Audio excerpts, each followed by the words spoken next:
Hello, hello, everyone, and welcome to the Lighthouse.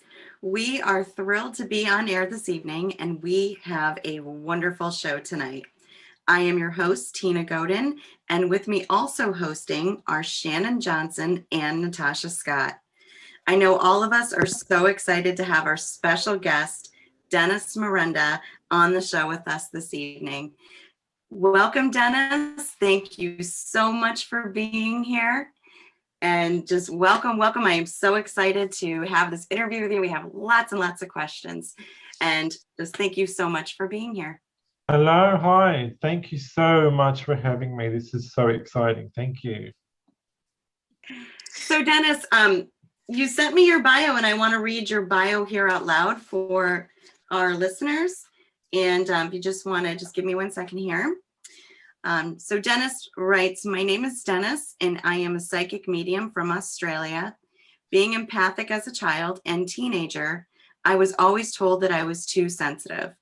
I started developing my mediumship in my 20s and pushed myself out of my comfort zone to be able to tune in and develop myself as a medium. Losing my mom to cancer as a very young child spurred me on to understand more about life after death and want to maintain a relationship with her. So Dennis, that is just beautiful. Thank you so much for sending me that bio. And so first things first, I just want to go backwards a little bit for when you started to, when was that aha moment, or, how early on in your years do you remember spirit? I think when I reflect back, I remember I remember being in my early 20s, really kind of noticing spirit and really picking up on them. But when I say that, as I reflect back on my childhood, I picked up things and I knew things that I couldn't quite articulate or explain as a child. And it was quite early on in my childhood. I grew up, having a lot of issues. Was afraid of the dark. I hated being on my own. I always had that feeling of I'm being watched. I can feel eyes on me. I'm not quite alone, even though I look around with my physical eyes and there's no one there. And so I feel things. I'm a big feeler, so I literally feel energy. And so that's in the bio when I said that I was always told I'm too sensitive. That's me even today. I've always been that kid, that child. So yeah, it was early childhood that I really kind of sensed it and picked up on it, but it wasn't until early adulthood that I really started noticing. I was drawn more to picking up on, okay, this is it. Is this really what I'm experiencing? Is this what it is? Yeah. I have had those same experiences as well. Did you, before you really knew what was really happening, did you second guess yourself? Did you think that, no, this can't be happening. It has to be my imagination. Did you go through that as well? Oh my goodness, yes. Oh, back and forth many times. I was really drawn to, in those early years, in my late teens, early 20s, I was really fascinated by psychics and mediums. I would binge watch so many. I was drawn to them. I didn't even know why, but I felt them. I was so intrigued. So I'd literally watch Crossing Over with John Edward. I'd get onto YouTube and I'd watch other mediums. I'd watch John Holland, I'd watch Lisa Williams, I'd watch all of them, and I'd read their books. I'd buy books and I'd read it, cover to cover, and I would just, anything that I could get my hands on, I'd watch it, I'd read it, I'd want to know more about it. But even though I was doing that, I was still going back and forth with, no, you can't really, this isn't real, this isn't happening, I'm making this up, surely I'm making this up, this can't be really real. So I absolutely back and forth many times. Mm-hmm, mm-hmm. Yeah, and then I think, I don't know if this is your experience, so I'm going to ask you about that. You go through that, And then there's this, it's kind of like a shake, right? Like, you know what I mean? So something profound just happens to you where it just sparks something within you, and you are just awake, right? And you just, now you're not second guessing it, and now you know without a doubt that you are connecting to spirit. So what was that like for you? So for me, that happened when my husband and I decided to move away. We were living in Sydney, and so we decided to kind of, where all my family is, and we decided to move away. Well, I decided to move us away. I needed to get away. I just needed to get away. I had to get out, and we moved away. And so it was then, when we moved out to more rural, where we are now, close by Darren's family, that I started really picking up on my mediumship, and really started, that aha moment for me was like, okay, I know I can do this. And it was that kind of light bulb moment for me that was like, I loved working with spirit. I loved that feeling I got when I get to channel and work and represent spirit. I just, I loved it. That aha moment was when we moved away. Absolutely. And and it's kind of been, and it's been something that I've, been kind of, I don't know, worked on ever since. It's a constant thing that you're working on anyway. Yeah, absolutely. Now, I remember when I first came, I just first met you, right? And it was, I mean, we're talking probably about, I would say, like 3 to 4 years ago, right? So for me, from my perspective, there I was on the computer looking at, and I love watching other mediums work. I appreciate, because we all work different, right? And I just love to watch other people's gifts, and what they're saying, and it's beautiful. So I was watching a video you happened to be on, and I'm thinking, who is this guy? Oh my goodness, he's so good, and he's connecting just like that. And I have to watch him again and again. And so another time you would be in this group and you were on again, and I just remember being just so in awe and mesmerized at, this is incredible. And I could feel the goosebumps, and I could feel as well, like when you were connecting, and I'm just like, oh, and I just, in the way that you're just so genuine too. And you have this special thing about you that when, everybody feels, and I know the people that are listening and that know you, I know they feel it too, that when you make that connection to someone's loved one, you feel the emotion completely. And I know your audience feels that. And just to witness you channeling for other people is absolutely beautiful. And I just wanted to let you know that. Wow. So that's how I met you, seeing you. And, here we are today. You're on our show, and it's such an honor to be able to interview you. That's so love. I never knew that, actually. I never knew that. That's amazing. I feel very humbled. Thank you so much. That's amazing. Wow. You're welcome. So now let me ask you this. So you're channeling, you're starting to realize you're making these connections.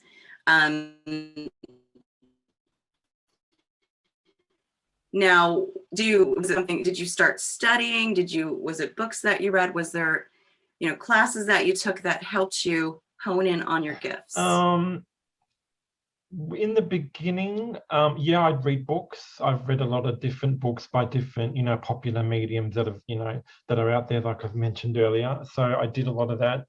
And I'd literally watch, like I said, I used to watch YouTube. I'd literally watch other mediums literally perform. Classes, I didn't really take any classes. I didn't really do any of that. For me, it was just a kind of an intuitive gut kind of push that came from something that was beyond myself. You know, so as a kid, I'd always talk to my spirit guides. I'd had those imaginary friends. So I was always in contact with my spirit guides. And so for me, it was kind of that intuitive, instinctive, kind of angelic, spiritual push to do it. As nervous as I was very, very nervous when I first started kind of doing readings or getting myself out there on camera. The first time that I did anything, you know, over the internet, oh my God, it was a bundle of nerves. I was so nervous that people would think you're a fake, you're a fraud, you're making this up. Am I right? Am I wrong? All of that jazz. Been there, done that, been through all that. So yeah, the only kind of class that I have taken, I did take a class online with Lisa Williams. That was like we did circles where we'd practice on one another. So I did that, which was a lot of fun and I got a lot out of it. But other than that, I haven't really done any classes or anything like that. It's just been, yeah, like I said, and kind of just an instinctual, intuitive kind of thing that I've just kind of, you know, deep, you know, dive in the deep end of the pool and just sink or swim and just go for it. That's kind of what I did.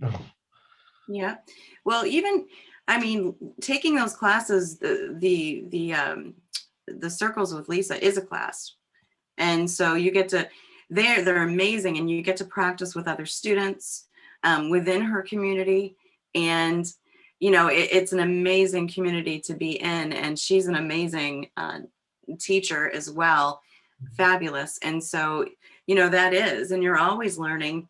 And it, you know, some classes like you took with the circles are formal, some are informal of the way that you learn. And again, we watch others work, we look at videos, you know, so within the spiritual community, I think we all learn from one another. And I think it is a big school in itself, right? Absolutely. 100%. Yep. Yeah. So it's fabulous. And I know that you've touched the hearts of many, many people that you've given readings to. You can go ahead and view Dennis's website. There's reviews on there as well. And at the end of the program here, Dennis, you can just let the audience know your website and where they can find you as well. But I know, and the many times that I have seen you work, it is fabulous and it's amazing. And you give a lot of comfort, bring a lot of comfort for people. So thank you very, very much. You're welcome. And with that, I'll turn that over to Shannon Johnson. Hey guys. I know Dennis fairly well, so I've just been sitting over here trying to think of, you know, what can I ask that we can discuss. Now, Dennis is also a healer too. Yeah. But I know that's one of the areas that you are still in early stages of working with and developing. And your nursing career is very aligned with that. So if you could share a little bit about how you have married and been learning to marry your outside public career in nursing and bringing that healer energy in with your empathic abilities, because that's a challenge. And the mediumship as well, being able to hone in with spirit when you're needing to, and how that assists you as a nurse. And congratulations on returning to school as well. Well, yes, thank you. I'm literally in the midst of nursing school. Yeah, so I currently work as an assistant in nursing in aged care, which I love. And I'm studying to be, I don't know if you have them in America, but we call them enrolled nurses. So that's a level below an RN, a registered nurse. I'm learning that. So through my mediumship and through my work with spirit, especially as I kind of progressed on with my readings, I noticed a bit of a theme I felt, that when people would come for readings, yeah, it was to connect them with grandma who'd crossed over, or with mum or dad or whoever that they had in spirit. But I found that there's so much more that goes on with regards to a reading. There's so much more going on for people than what we realize. We all have our unhealed trauma, and we all have our stuff that we're working through and sifting through. And I'm only beginning to realize and tap into the healer part of me. So marrying up the two has been quite it's interesting. It's been interesting and fascinating, so that's been interesting. But I do believe that when people would come for readings, it's always been that thing. Well, okay, yes, I'm connecting with your grandmother, but then what about all this other stuff that I'm feeling, that I'm picking up on, that I know is there? And then for me, I'm like, well, how can I best serve not only spirit but the person that's in front of me? Because there's just so much there to unpack and do. And so I'm literally working through my own stuff as well, because I certainly didn't get to where I am, without having to divulge and deep down and sift through some of my own trauma myself. And that's just an ongoing, constant thing that I'm going to have to keep doing no matter what, I think, anyway. Yeah, I'm sure Natasha can relate to that as in her healing work as well. We need your volume, Natasha. Your sound. We see you. We see your lip. Yes, now we hear you. Yay! There's Natasha. Yes. You were saying?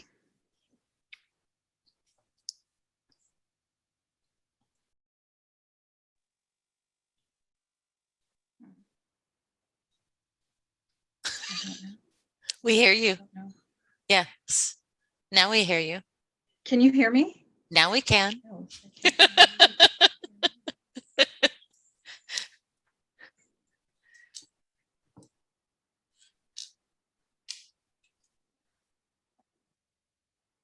Can you hear us, Natasha? We can hear her, but I don't think she could hear us. Can you hear me now? Yes. Okay. I was just going to say that in Canada, we have an RNA, which is a registered nursing assistant. I think that's what it is. That's what we have here.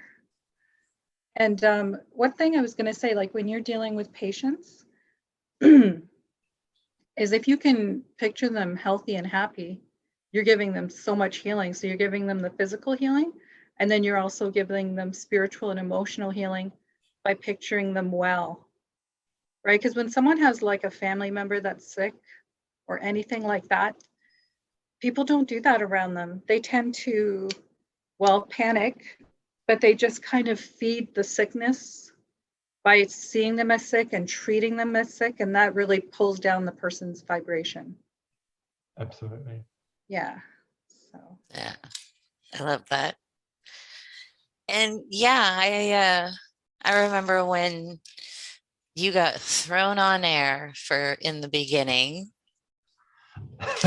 Back and I'm sure Natasha remembers this because it was just as Natasha and I were leaving the show of Enter the Light with Ryan Adragna and Jan Bakke, and Dennis came in right behind us because Ryan dragged you kicking and screaming. And I remember him talking to me about you a couple of times of,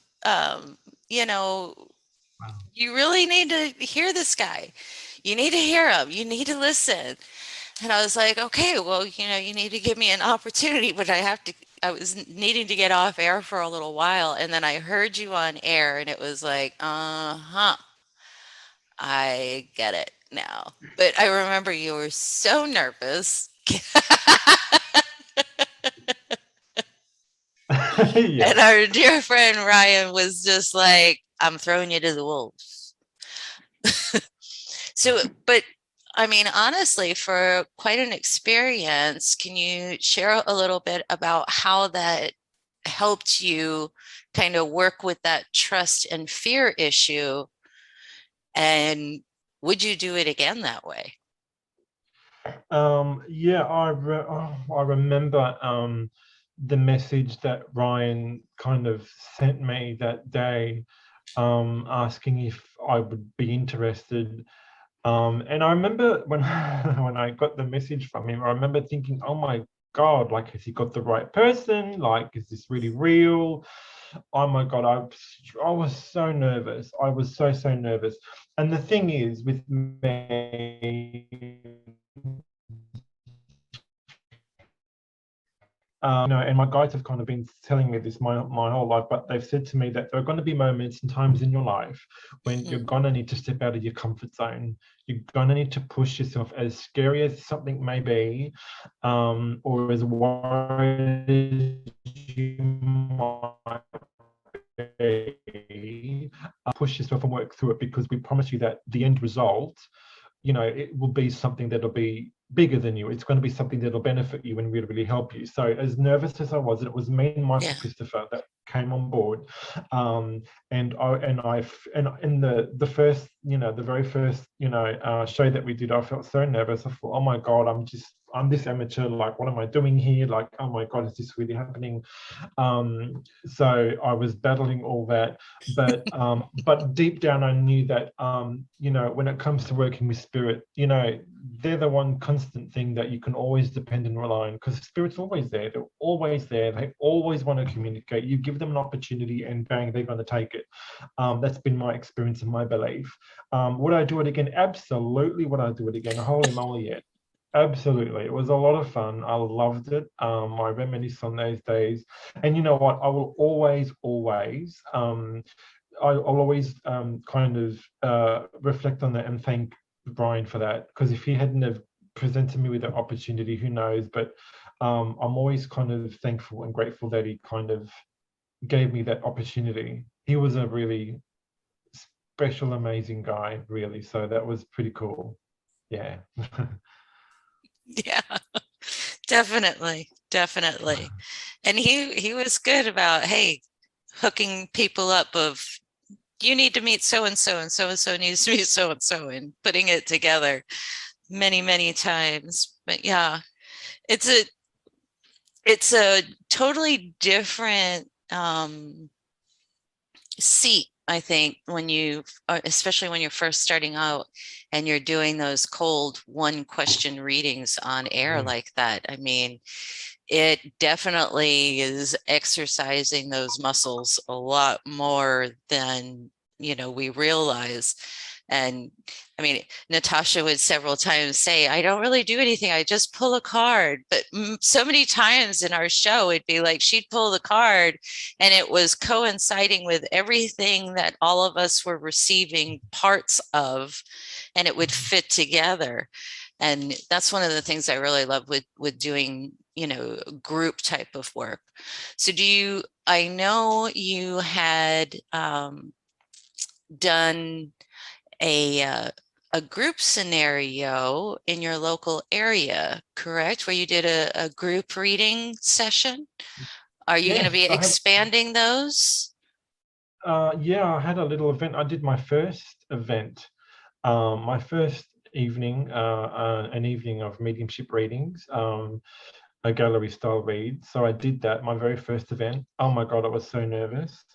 I was battling nerves that night. It was an evening, it was at a local cafe. That was before, that was while, COVID restrictions weren't really there and we were allowed to host things like that. So I was thankful and grateful that I was able to.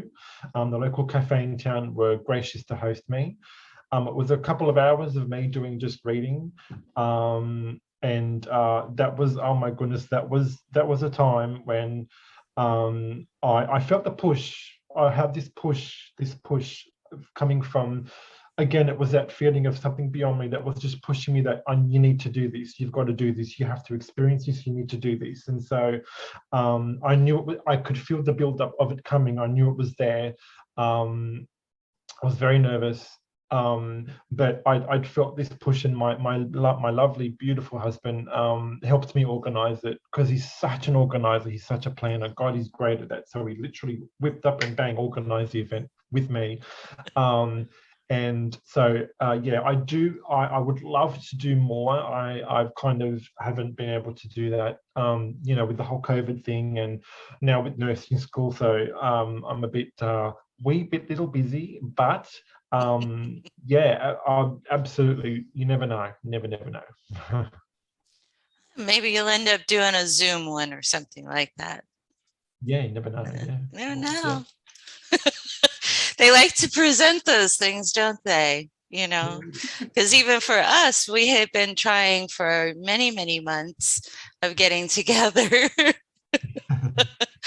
And I swear, every time that Dennis and I tried to schedule this session for him, we were planning a past life regression for him. Every time we'd have it scheduled on the books, we're good to go. Whoop, there it would go again. It would take off out the door, and he would have to message me and be like, I can't do it again. And then Spirit was like, suddenly, hey, by the way, here's the date. Can you do that date? We locked it in so quickly, and it went absolutely beautiful. It was a wonderful, wonderful session. But we were both cracking up about how when you're trying to make something happen that you really want to happen, but it involves Spirit as that third party, it's no longer on your time. It's on theirs. And they will throw you that curveball over and over again until that timing is right. So I can totally see you doing a lot more gallery type of sessions on an international stage setting. So yeah. Definitely. Yeah, that past life regression was amazing. I've said to people I would highly recommend it. You know, the one that you did with me was really it was an amazing experience. And oh my God, because like you said, I wanted to do that for ages, but it just couldn't. I was getting frustrated because I'm like, what is going on? Why won't you guys let me do it? I just want to do the session. Why am I getting like, what's going on? I remember messaging Shannon thinking, like, oh my God, I'm so sorry. I have to cancel this again. This has come up, that's come up. I'm just feeling like I'm being blocked. Oh my God, what's going on? But divine timing strikes again. And I love it because Spirit's like, yeah, well, we'll do it when we think, you know, when things are aligned and when we're ready. And, you know, it's just one of those things, you just go with the flow. And but when we did the session, yeah, it was amazing. I still reflect on it today. It was awesome. It was so yeah, it was amazing. What can I say? It was so amazing. I loved it. So yeah, thanks for that. Anytime. But yeah, I can see it's so funny because we all are getting so challenged right now with COVID last year and into this year, and still trying to move forward in so many ways, and yet we're having to be like, okay, how can I do it this other way?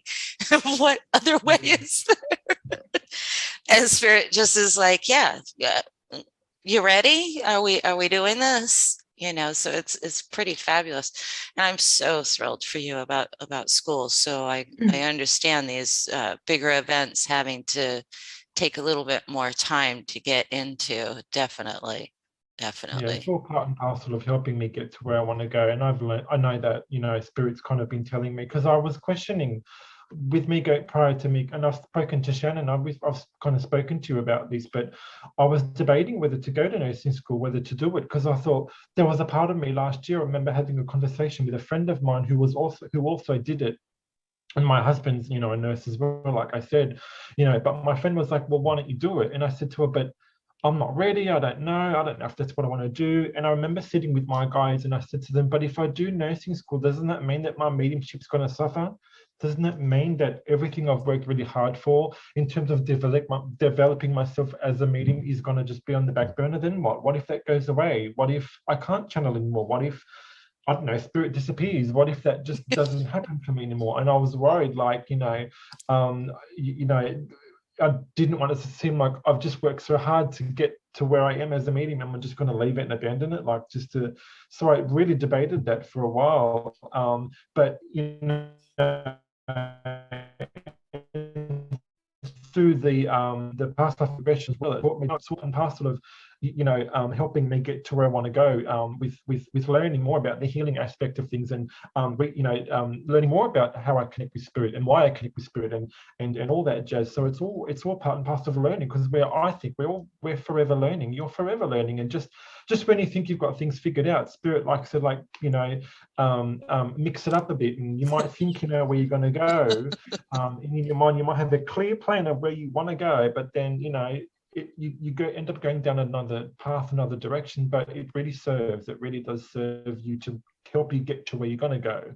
So that's what I think anyway. I totally agree. I totally agree. Natasha, do you have a question for Dennis? Oh, I was just going to ask Dennis what type of energy healing he wants to learn. What type? I don't really know, to be honest. I don't know what kind of energy healing. I'm looking into all different types at the moment, but I don't really have a clear, in my mind, I don't really have a clear idea. I'm a big believer in, I'm just going to kind of trust my gut and intuition, because I always believe it never leads you astray. That was one thing that my guides always told me as a kid: it'll never lead you astray. Trust your gut, trust your instinct. So I'm going to trust my gut and instinct on it, and as I kind of dive more into it and learn more and discover more, I know that I will eventually kind of I'll resonate with something, and I know it'll kind of be the thing. I'll feel it. I'll know it when I feel it, and it'll guide me, and I know it'll work out, as it's meant to. Yes. So yeah. Yeah, that's awesome. Yep. I have a question, Dennis. So with nursing, with the nursing work, do you find that when you're taking care of a patient that you're having telepathic thoughts, or you're already knowing where they're hurting without them saying anything to you, and you're getting impressions, whether it be, telepathically or clairvoyantly? Are you experiencing that in addition?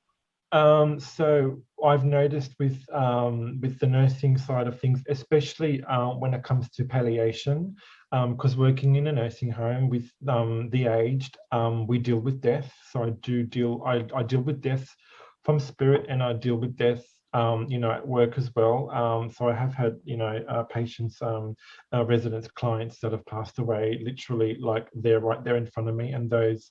So yeah, for me, I'm a big I'm a big feeler. I'll get that kind of claircognizant to clairsentient kind of feeling. They're the two biggest when it comes to communicating with spirit. It's the claircognizance and clairsentience, so the clear feelings and the clear knowing. That's what it is for me. I'll literally feel them, especially if they're in the process of passing away, and I'll feel it. I'll know, okay, this person's they're done. They've had enough. They're ready to go.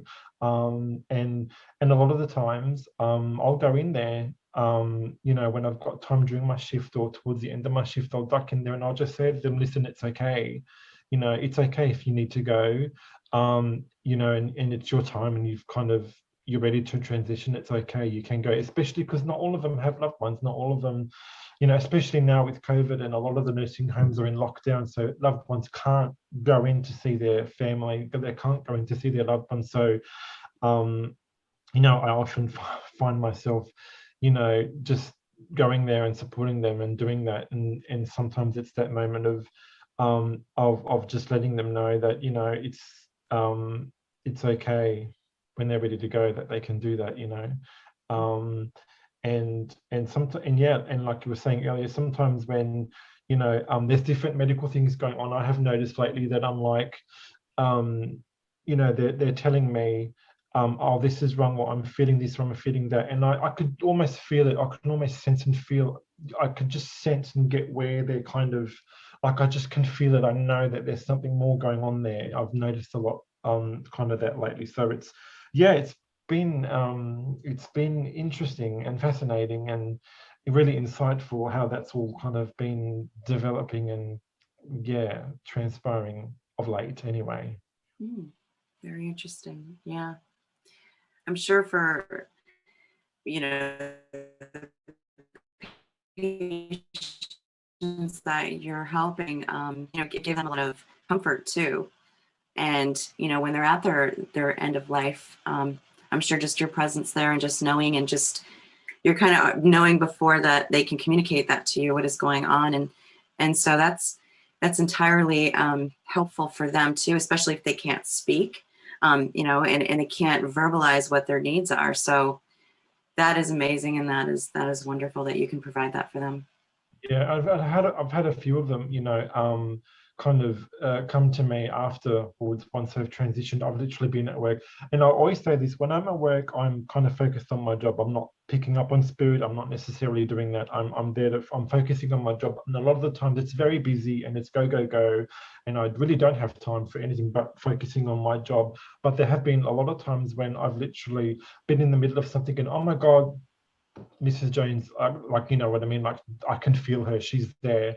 And it's often that it's very quick, and it's very like that they give me this sense and feeling of, hey, I'm okay, hey, thanks, hey, look at me, I'm walking, look at me, I feel great again, I'm myself again. It's that feeling of, wow, like, this is amazing, like, look at me, I feel great, I feel like I'm 50 again, you know what I mean? Like, I feel like I'm 40 again, this is amazing. And it's that quick little pop in, hey, I'm good, thanks, see ya. And it's that feeling. And then I know for me, it's also that feeling of, wow, like, I feel happy for her, like, that's great, like, look at her, she's great, I know she's okay, I know that she's all right.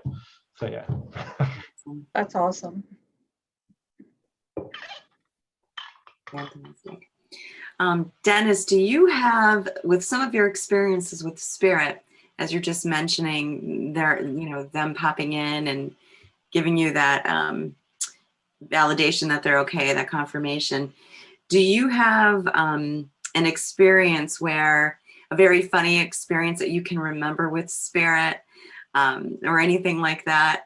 Do you have, like, whether you're giving a reading or just an experience you had with spirit that was very funny? I do. I have.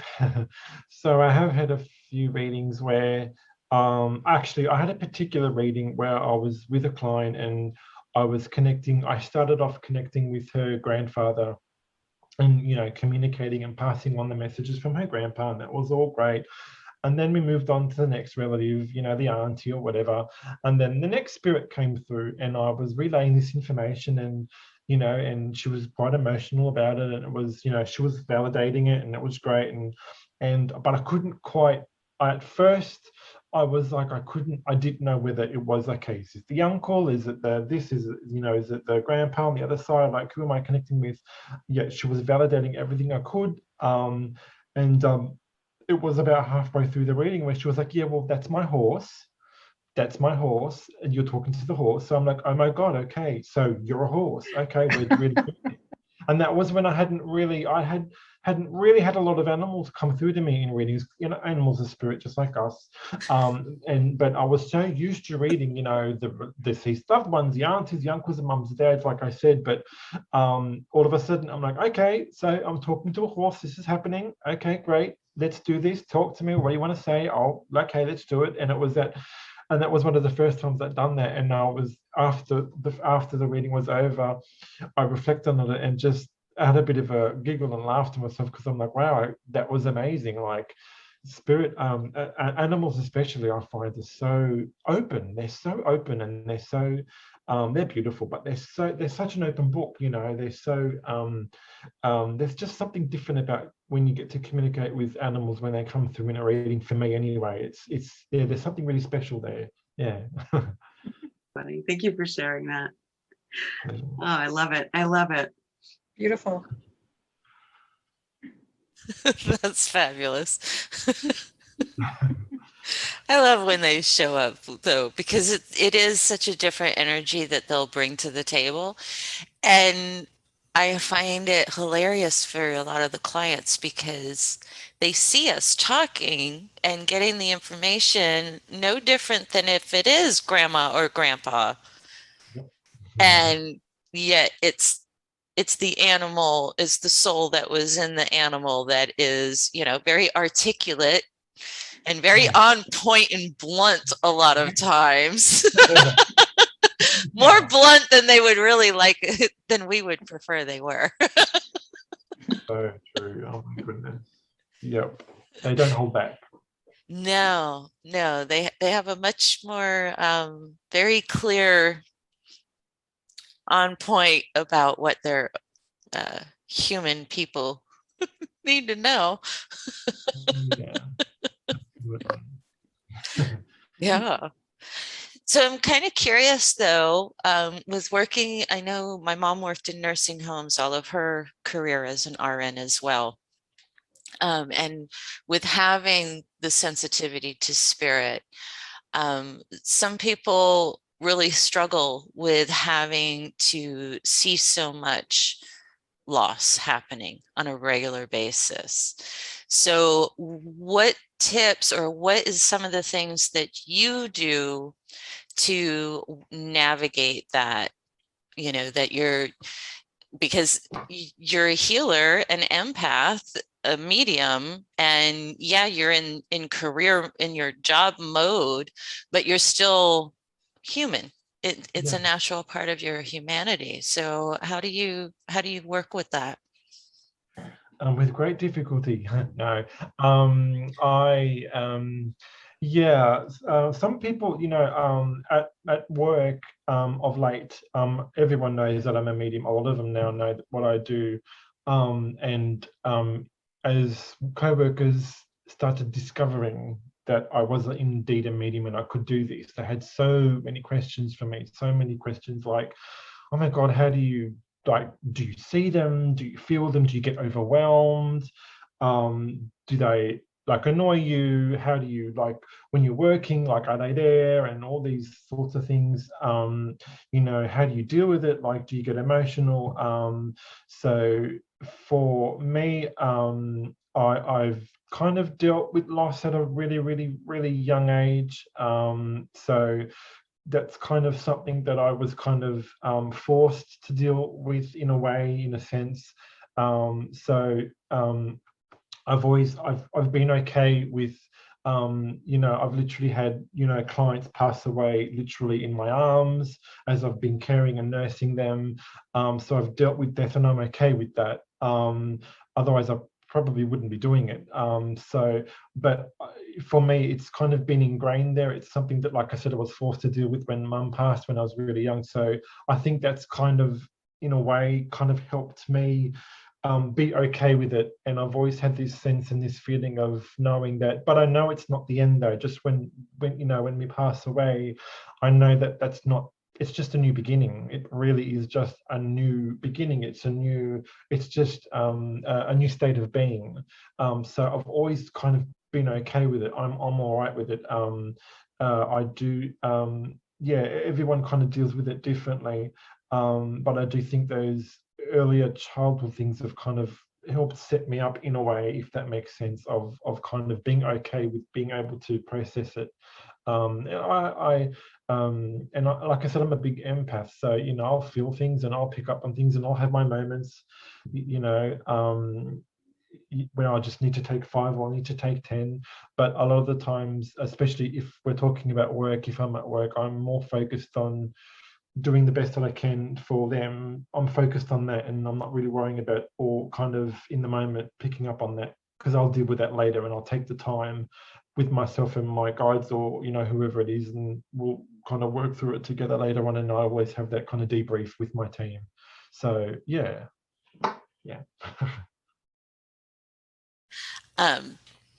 So I'm also curious about hubby. Tina had shared a meme today that just cracked me up. That was so the epitome of most of our partners, I'm sure, and many other healers and mediums could relate, of our partners having these very bewildered looks sometimes on their faces when we're talking about our work day, you know?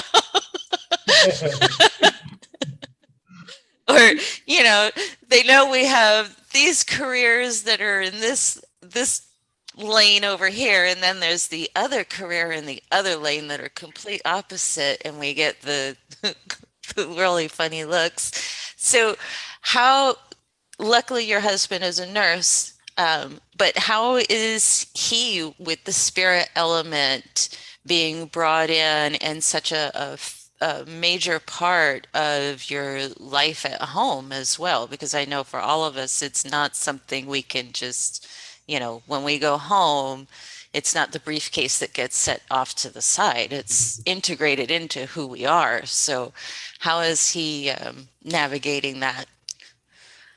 So yeah, he's great.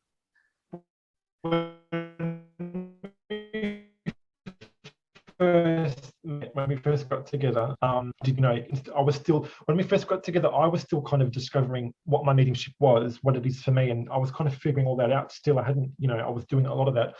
But in that, in the early, you know, year or two when we got together, when he discovered that's what I could do, you know, I had a deck of tarot cards. I bought my very first deck of Archangel Michael tarot cards that I would just play with and just, you know, have fun with, and I'd start off doing that and practice readings on myself and what have you. And I'd always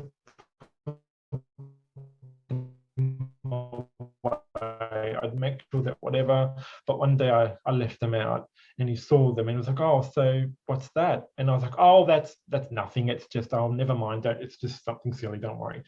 And he was like, no, what is that? What are you doing? And so I explained it to him, and at first the look on his face was, oh my God, oh, okay. He was, you know, he wanted to be supportive, but at the same time he was that, and I could, and the thing is, we and I know you know this, Shannon, but you can tell me one thing verbally, but your energy will tell me what's really going on. And so his words were like, oh, okay, that's, wow, okay, that's cool, that's blah blah blah. But his energy was like, oh my God, oh my God, oh my God, oh my God, oh my God, what is he doing? What is this? Like it was that kind of a thing. And now we've been together, what, 6 years married. So he's lovely. He gets it. He's used to the crazy spirit thing. He knows. I've literally had, you know, we've had times when I'm like, oh, by the way, your grandmother's here and she's saying da da da da da, and he'd be like, oh, hey granny, okay, thanks Dan. You know, I go, your uncle's here and he's saying, you know, what were you doing? What were you saying the other day or whatever? He's so used to it. You know, I have clients that come home and have readings, you know, so he's used to all that. Like I said, when I had my first event, he was spearheading that. He had loved it. He was actually more excited I swear he was more excited about it than I was. I was a bundle of nerves, but he was like, no, come on, Dan, we've got to do this, and I'll help you organize it. We'll advertise, we'll do this, we'll do that, we'll have this many. I'm like, and at one point I was like, hold on, just calm down, come back to me, come back. You know, he's a really he's a big supporter. He's learnt along the way. You know, we've kind of both learnt in our own ways. He's kind of learnt to kind of accept the craziness of it all and accept it. And yeah, he's great. What can I say? He's great. I'm lucky. That's good, because I mean we need a very good support system, and our partner is that hopefully that person that can handle the craziness that comes with spirit, because there's times they show up that is not anticipated with messages that you're just kind of like, okay, all right now. I know mine do it all the time with the living room light. Oh, somebody's calling for you. The light came on. My husband now, he just kind of looks at it and goes, it's for you. Okay, thanks. That's what 20 years will do, you know. They're kind of like, oh, it's for you. They're calling. Oh, okay, thanks. But I love that is he also having to learn like some of the energy management stuff to help you when you're having times that the empath and the nurse and the medium are like having those intense, holy crap, there's just too much energy or there's too much happening that you're picking up on? Has he been having to dive into that whole energy management role with you? Yeah, it's funny when you spend years with someone, they get to know you, you get to know one another. And every time when you know, he knows when something's up, even if I say, oh no, I'm fine, he's like, no, I can tell, I know you, what's, especially if I'm if I'm having a moment or if I'm overwhelmed, or whatever it may be, if I'm going through something, he always just knows, no, Dan, I can tell, you know, I can tell something's up, what's up, talk to me. You know, or if I have these moments, and I didn't know that I was doing this, but I have moments where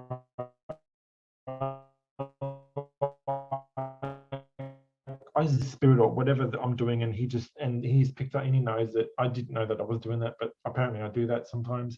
But even in those moments where there's just a lot energetically going on, not just with spirit, but just energetically going on for me.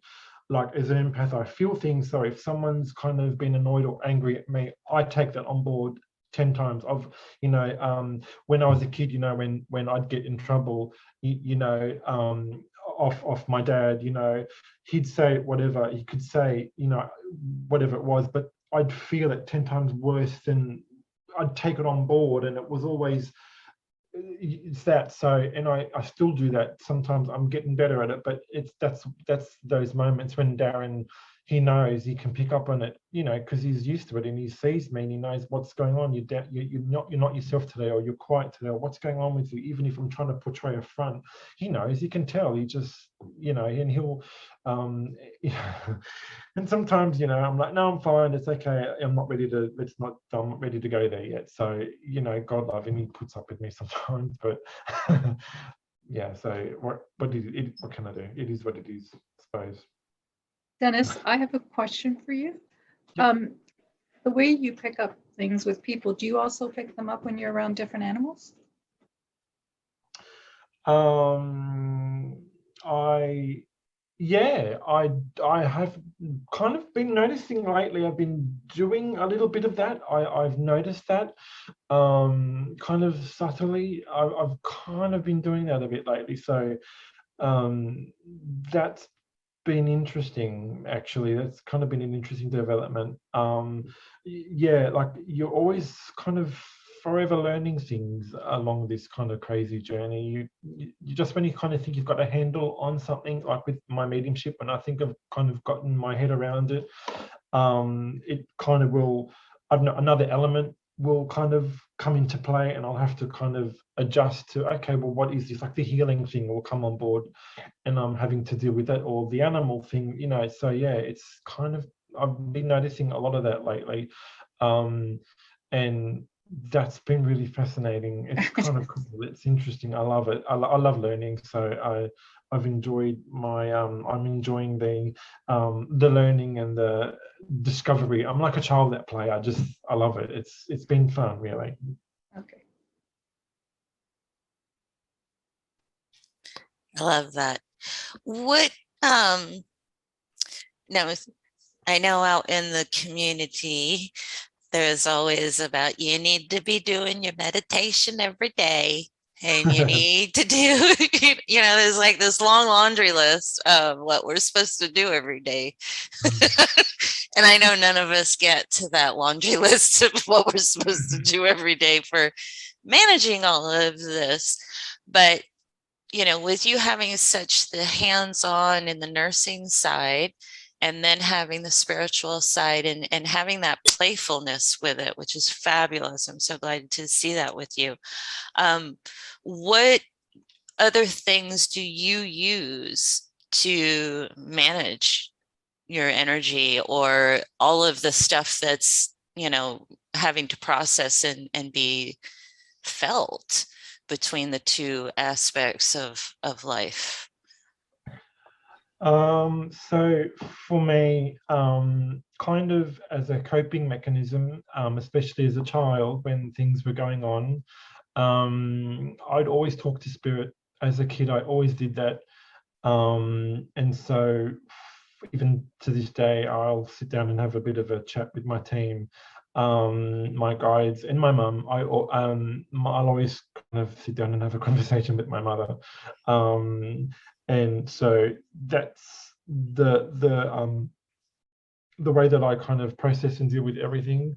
Because for me, I need that time to just process my day, to process what I've experienced, to process what I'm going through. And as much as Darren, he's wonderful and is amazing, but sometimes he might not quite understand what I'm really, what I'm really going through. He does understand it to the extent that he can, and he's great. But sometimes I just need that. And Shannon, I've often, messaged you now and then with things, and Michael as well, and other, friends that I've got. But sometimes I just need that time to just take that time to just process it in my own way. Yeah, very good. As soon as I can, and so yeah. Yeah, as you're talking, I'm thinking about myself. I'm exactly like that as well. I really need to, it's just detriment that I have that alone time, and then I have that quiet. Otherwise, my insides are just kind of like, blah, from everything. And I get overstimulated with it all, that I need to, get back down to earth and have that. And sometimes it's only just 15 minutes and then I'm good to go. But yeah, my family as well, they've had to kind of get used to the fact that I just need silence. I have to have silence, it's so important. And it's funny you mentioned about the staring off, and I do it too. And I never really, as you're saying it, I'm like, I do that too. And I never realized, and it's exactly it. And other people do see me, because I've had people say, are you okay? What are you thinking about? Or what are you doing? And it reminds me of that, because I'll hear something, because I'm predominantly clairvoyant and clairaudient. And so I'll turn my head where I hear something, or I'll get some feedback, and I'm processing it. I just kind of space out for a little bit. And so it's interesting, because I've never had anybody else say that. And I'm realizing now that I do it too. So yeah, I've literally had friends that have been like, hello, are you okay? I'm like, what? Yeah. Like, yeah, are you okay? I'm like, yeah, I'm fine, bye, I'm here. What did I just say? And I'm like, I don't know. I don't remember. I swear I thought, wasn't I? Oh, okay, yeah, I've done that. And it's only, like I said, it was only, friends, and my partner was like, you do that, right? I'm like, do I really? Because it doesn't seem like I have a thought and then that'll be it. But for them, it's obviously longer than just a thought. It takes me, anyway, I'll kind of get. Exactly, right. For me, it's like a second, but apparently I'm there maybe a little bit longer than that second. Do you do it where it's kind of like you're having this whole other conversation? Yes. Like, I do that a lot, and I'll be like, no, why aren't you answering me? And my husband will be looking at me going, because you aren't talking with your lips. And I'm like, yeah. That's funny. Oh, we were having a great conversation. Really, we were. Like, you should have heard it was great. Oh, it was great. Yeah, I'm guilty of that one. Yeah, you're totally you get in that thought, and especially when you're connecting to spirit, they're like, yeah, I swear, they grab right onto it, and you're like sitting there and totally spaced out, having this fabulous conversation. There's so much innovation and creativity going on, and nobody else knows about it. Everybody else is like, where are you? Guilty. I do that. Yep. Well, at least all of us can agree we all do it, so we're a good group. Part of the process. Yeah. You know where I've been doing that too? Obviously, I do the exact same thing for different reasons. But so if I went to make a bracelet or a necklace, I would just, pull in and out with the beads, playing with designs. But now I don't do that. I go and sit on the couch and I design it in my head. So it saves all that physical time. I figure it all out in my head and I'm thinking, ooh, that works better. Because you're not physically doing it's going to take you so much more time because you're going to throw them down, you're going to move them around, right? Mm-hmm. So I'm just doing it that way. And it's interesting because when Tesla was alive and he was planning whatever he was going to do with all his inventions, he'd work it out in his mind first. He goes, yeah, that's where I troubleshoot it as well. He'd be like, no, that's not going to work. Oh, this is going to work. And he'd do it all in his head. And then he'd go and do it actually in the physical. It's really fascinating. Very cool. Very cool. So how are you navigating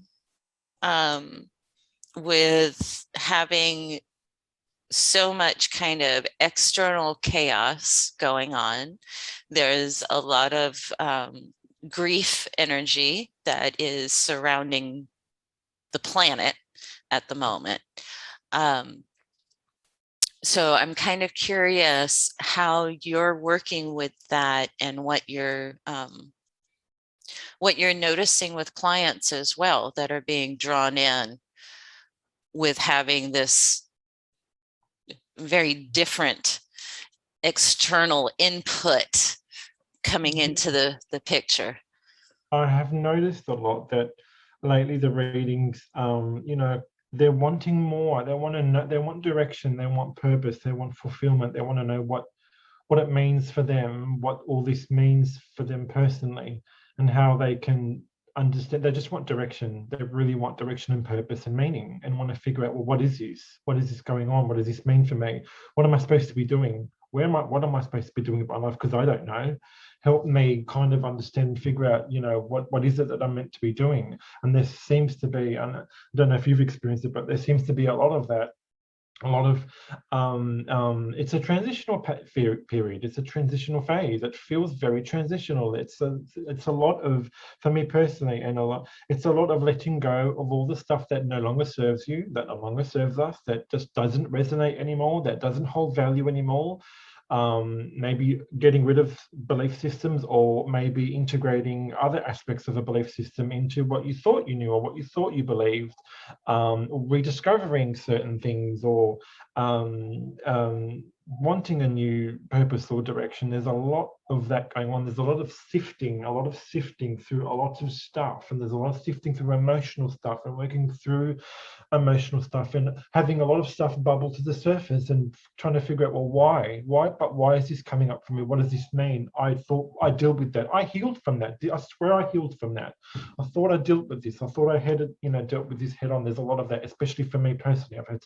I've had certain things come up to, bubble to the surface again. I'm not sure if I've had conversations with you about it, Shannon, but I've had to kind of, been and my guides have literally said to me, no, but you can't bury these. You thought you can't bury these things anymore. They're not going to stay buried. They're going to bubble to the surface every now and then, and they're going to force you and want you to, kind of confront it head on. You need to take it head on, because the days of just suppressing things and just pretending that they're not there, that don't work no more. Sorry, but that's not going to fly. You can't hide anymore. There's nowhere to hide. Literally, that's how it feels like. So, and in even that people can't, when clients come for readings, they can't quite articulate that, but energetically, that's what they're telling me. That's what I'm getting. I don't know whether you've noticed that as well, but that's what I've noticed anyway. Yeah. Yeah, I would agree. I've noticed a lot of that. It's a lot of that stripping down, and into the very vulnerable stages of who we are and reevaluating. I've noticed a lot of that theme going on from spirit guides messages as well, has been like, no, this is kind of like taking you back to naked, so that way you can look and go, okay, now how do I want to dress it again, and change what hasn't been working and really reevaluate where we are and who we are. Exactly. Individually and collectively. I've noticed Mm. it's been like a big theme going on since Yeah. last year. And it's almost like this year, the magnifying glass has gotten bigger and stronger. You know, it's like the sun is a little bit more at that 12 o'clock on the magnifying glass on the anthill. Yeah. Going, Yeah. hey, check it out. You know, yeah.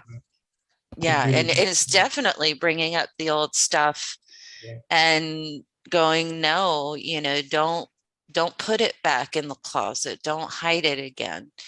And, you know, I've had to ask my own team about that because I've been working on this second book, which is very much an emotional roller coaster ride. And I was like, God, you know, I've done so much healing. Why is this being such a more problematic, I guess. I'm not quite sure, to have to look at it again.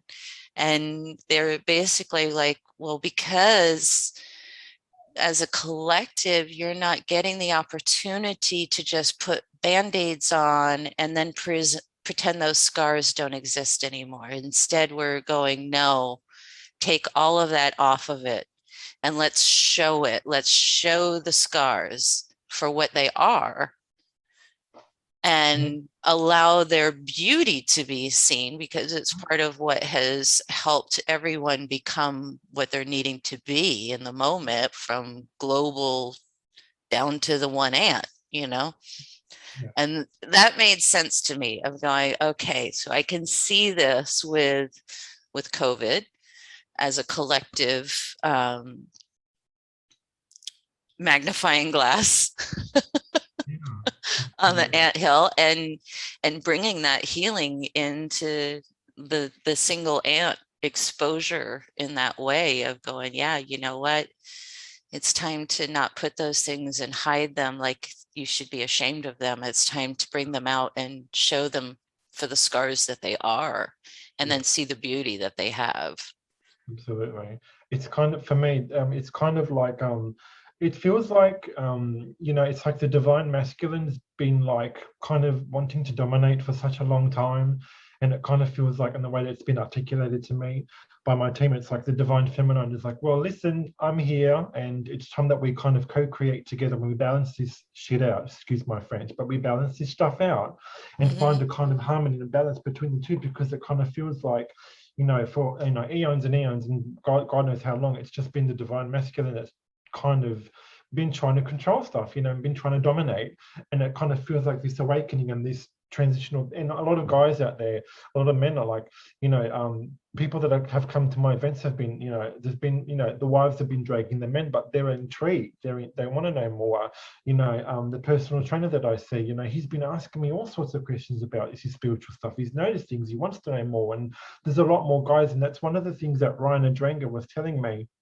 You know, he wanted to kind of encourage and inspire more men to come out, you know, dive into your own spirituality, discover your own, you know, don't be afraid to feel things. Don't be afraid to kind of want to explore the spiritual side of stuff. It's not just, you know, for the feminine, for the women. Like, come on, like, guys, let's get out there and let's, you know, deal with our stuff. Let's heal from our stuff. Let's process our stuff. Let's yeah, you know, it's let's encourage more men to come out of the woodwork, and yeah, you're nodding. I know you feel me. I don't know if I'm articulating myself in my mind. This is great, but yeah. You are. But it's a very vulnerable place to show. Yeah.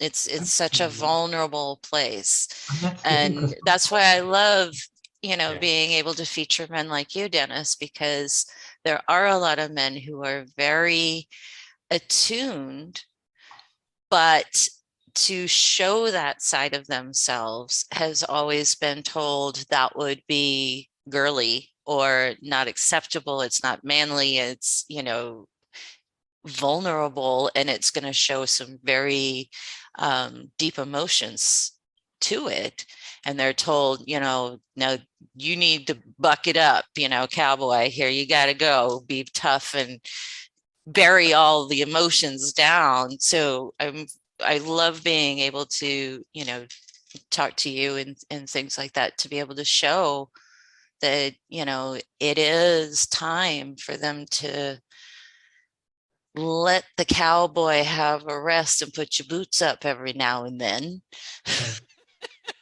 You know, us women, we're not going to be looking at you going, you know, we're going to be like, oh yeah, let me put my boots next to him, and let's talk much more deeper and explore so much more, you know. And I think if they can realize that just letting that little bit of conversation be open would really change a lot of the dynamics, and especially the energy and that we're dealing with right now. It's really kind of pushing everybody about those kinds of things. Yeah, it does force you to re-examine things and look at things from another perspective, and that can be challenging and confronting, and especially if you're not ready to do that and you're not quite there yet, and that's okay. Everyone's, hey, you know, we're all kind of along this crazy journey and figuring it out for ourselves. I don't certainly have everything figured out, but it's yeah, there are some people that are just they're not ready, they're not wanting to, they don't want to, they're not ready to do that, they don't want to discover, you know, their inner feminine energy. They don't want to know about that stuff. They're not interested. They don't care. That's okay, and that's okay. That's fine. It's not for everyone, but there is this general theme of I've noticed that, especially for guys, it's kind of time to, like, you know, let's deal with let's deal with our trauma, let's deal with our stuff. It's okay to be who you are. It's okay. You don't have to always portray this thing that society says we're supposed to be. No, we're not. That's over now. Let's not do that. We've done that. Let's not do that. Anyway. I love that. All right, Dennis. So what would be your one gem piece of advice to the listeners that are going to hear us, that are either wanting to take this adventure or getting pushed? Buckle up. It's going to be a hell of a ride. It's I would say buckle up. I really would. Be prepared to be pushed, just go, dive in head first. You'll love it. It'll be amazing. Discover, be like a child and just let it, you know, play with it, enjoy it, enjoy learning about it, enjoy discovering that side of you that you didn't even know was there. Yeah. Because it'll be worthwhile. It really will be beneficial and worthwhile. You get so much out of it, even more than what you even think. I love that. Yeah. Beautiful. Love that. All right, everybody. I want to thank you so much, Dennis, for being on with us this evening. This concludes our show. And how and where can people find you? Thank you so much for having me. It was so much fun. You can contact me through my website, which is my name, dennismerenda.com, and that's Dennis with 2 N's. That's my website. That's where you can contact me. I do have a Facebook page as well, but all of that's in the website. You'll see it. So that's probably the easiest way to contact me, or if you're intrigued and want to know more about who I am and what I do. Thanks. Excellent. Thank you, Dennis. And thank you, ladies. And I will see you guys soon. Good night. Good night.